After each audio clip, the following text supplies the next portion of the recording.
any questions popping up. So maybe we could use these remaining minutes for our panelists to provide a closing statement, maybe a piece of wisdom they'd like to share with a incoming student.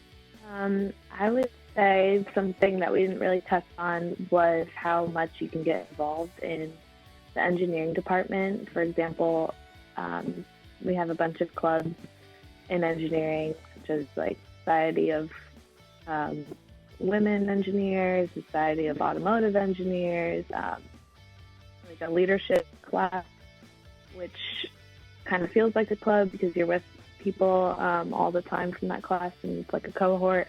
But yeah, all kinds of things like that. And then you can always be a teacher's assistant if you're interested.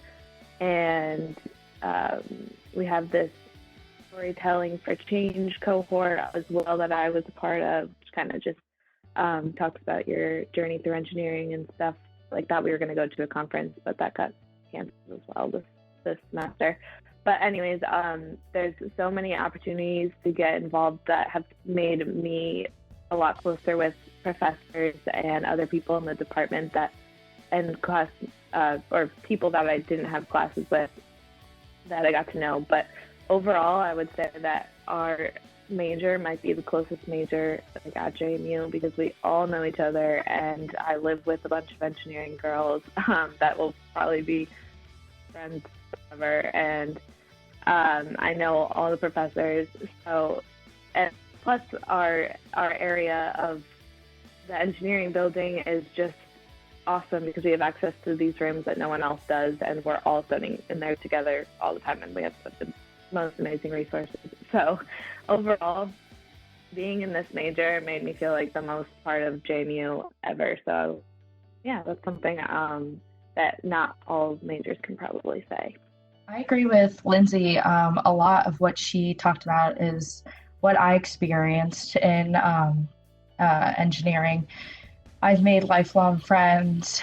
I have had so many great opportunities. I've been able to go to multiple conferences to present my research. I've been able to work one-on-one with professors in small groups, join a bunch of clubs, and be a part of the Engineering Leadership Development Program, which has connected me with people that were sophomores, juniors, seniors, and now I have this network of people for when I'm an alum that I can connect with in the future.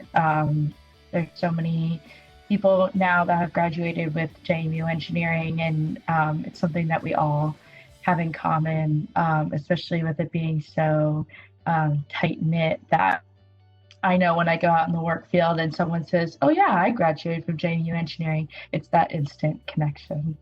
On a similar trend, I think my best advice would be just involvement, period, on campus, in the department, in really any way. I think exploring all of your interests, whether it's something that you did coming out of high school or something that you've never done before, I think trying different clubs and organizations is a really important way to figure out what things you've never tried before that you do like and things that you don't like, and it helps build a better community for you at JMU. JMU is not a small school, it's a medium to large size school with a small school feel, and the only way to get that small school feel, even though it's mostly in state and a lot of you guys already probably know each other if you're coming from Virginia, for me being out of state, I didn't have that advantage, and the only way that I was able to create a close-knit community was getting involved. I joined a social sorority, I'm on the club gymnastics team, and I've been involved in multiple different engineering organizations, and I really think that has completely changed how I view JMU overall, and learning how to balance all of your responsibilities on top of those involvements and figuring out all of those types of things is an important skill. So that is my best recommendation for anybody coming into school, is just to simply try things and see what you like and don't like and just getting involved. I agree with what said so far. I'd say on a similar note, something that I wish I had learned early on was that you're going to get so much if you go up to your professors and kind of tell them what what you want out of your career and out of your college career too. Because if you go to them and ask them questions and ask them about opportunities, they're more likely to come up to you and offer you opportunities in return.